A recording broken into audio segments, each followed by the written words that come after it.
Will the recent xenophobic attacks impact on the profitability of our local producers? In this week's video, we will delve deeper into this issue, so make sure to stay tuned.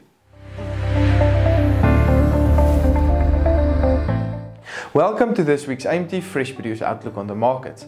I'm Johnny and will keep you up to date with the latest trends.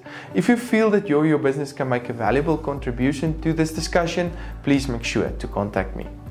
The past week we saw, as a result of the transport strike, that most volumes for most commodities decreased on the fresh produce markets, resulting in higher prices.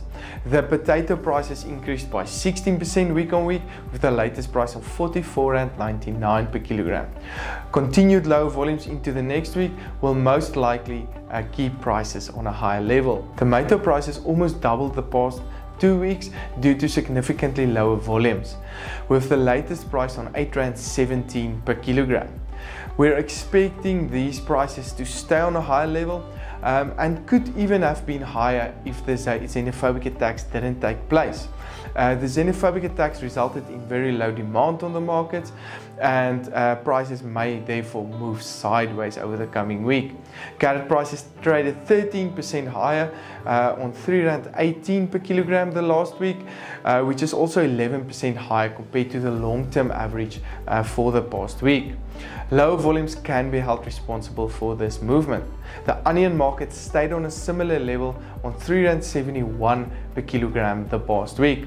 When we look into the fruit industry, we saw banana prices increasing by 3% to R5.01 per kilogram. This was also due to lower volumes and the accessibility to the markets that was very limited. For the coming week, limited demand may result in prices to stay on a very similar level. Orange prices decreased by 5% to R2.93 per kilogram due to very low demand on the markets the past week. Expect prices to stay low.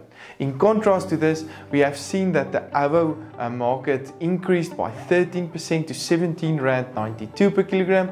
This was due to the lower volumes and still good demand that resulted in the upward movement.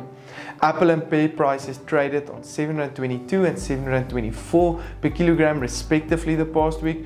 We're expecting the low demand to also negatively impact these prices over the next week or so.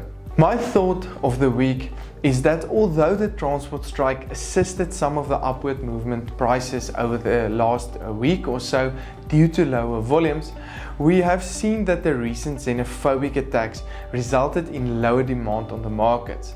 So the upward movement of most prices were very limited compared to what it would have been if the xenophobic attacks didn't take place. It therefore directly impacts on the profitability and the income of our local producers, not only the commercial producers but also the small-scale producers. It is therefore crucially important to deal with the xenophobic attacks in an efficient and quick manner. For this and more information, please make sure to contact me.